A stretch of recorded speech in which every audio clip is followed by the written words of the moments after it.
शक्तिवान लगल लक्ष्मण के रोवेले रघुराई। शक्तिवान लगल लक्ष्मण के रोवेले रघुराई। अखिया खोला बबुआ, अखिया खोला बबुआ, कहब के छोटका भाई। अखिया खोला बबुआ, बोलब के छोटका भाई।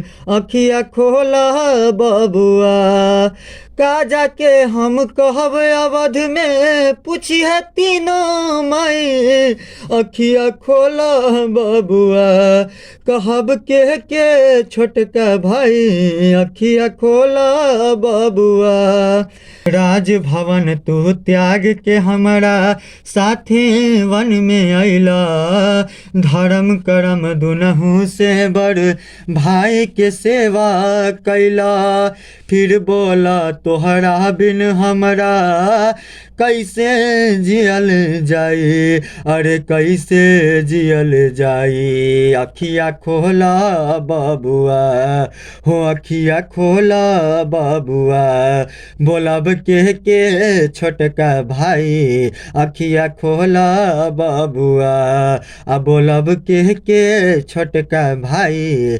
अखिया खोला बबुआ, सूर्यवंश के सूरज डूबे रघुकुल लागे दागे।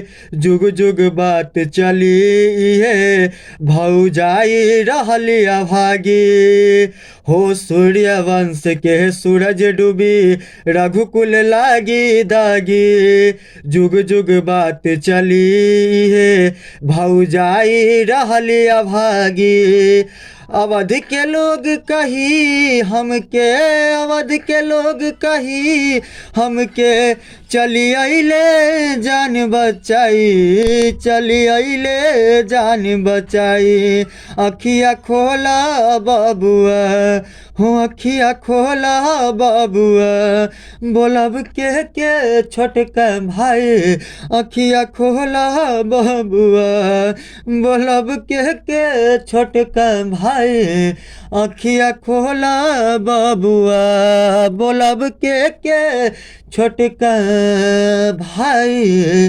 अखिया खोला बबुआ।